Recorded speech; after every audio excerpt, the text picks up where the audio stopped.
Hi, my name is Sabrina Dillard. Just a few things about me. This is my family. I'm the second of 5 kids, and um, I'm from Las Vegas, Nevada.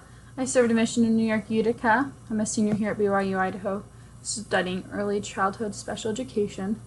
My favorite thing to do is to go to concerts. I've been to about 30 concerts. This picture is from one of my favorite festivals that comes through Vegas called Life is Beautiful. I've been to about 3 or 4 times. Other things I like to do is I love to go camping. I love the Sequoias in California. That's one of my favorite places. I love volleyball on a form. It's a picture of me and my friends playing beach volleyball.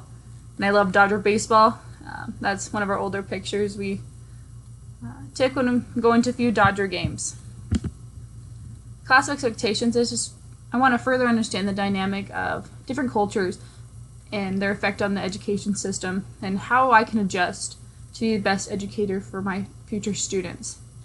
For the Gregoric learning style, I'm very much in the sequential area, both concrete and abstract, more concrete.